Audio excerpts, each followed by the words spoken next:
Even pandemics provide an opportunity to push through a partisan agenda.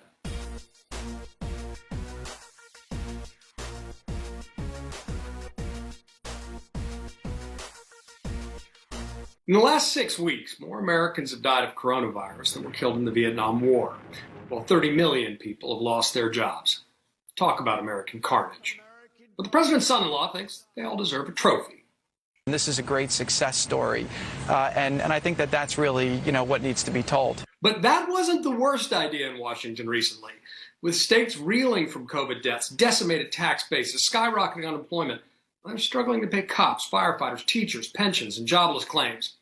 In response, Senate Majority Leader Mitch McConnell floated the idea of letting states go bankrupt. My guess is their first choice would be for the federal government to borrow money from future generations. That's not something I'm going to be in favor of.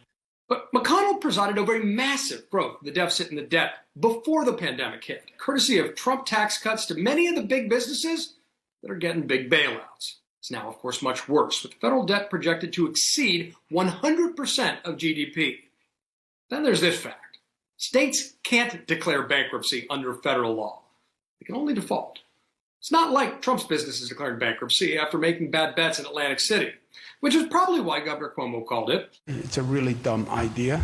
And Speaker Nancy Pelosi said, he's making it look like there's some blue state, red state thing here. Everybody is united in saying, in order for us to survive, we need to have these resources, and they will.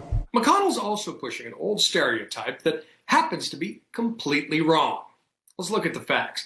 New York State puts nearly $22 billion more each year into the federal government in terms of taxes than it takes out, while McConnell's Kentucky gets $45 billion more from the federal government than it gives. So no matter what McConnell says, could it be that red states are bigger freeloaders for the blue states when it comes to federal funds?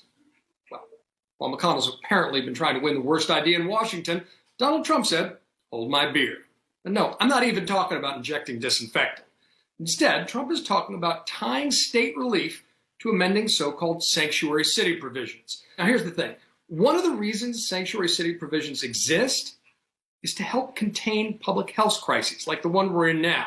Follow the logic here. If undocumented immigrants are afraid to go to the hospital, a disease outbreak in a city will get much worse because it would be identified much later. But if logic were driving the Trump train, he wouldn't have declared workers in meatpacking plants essential workers just a few short months after ICE raids to get many of those same workers deported. But if your immigration policies are being engineered by a White House advisor who backs up his arguments with white supremacist websites, even pandemics provide an opportunity to push through a partisan agenda.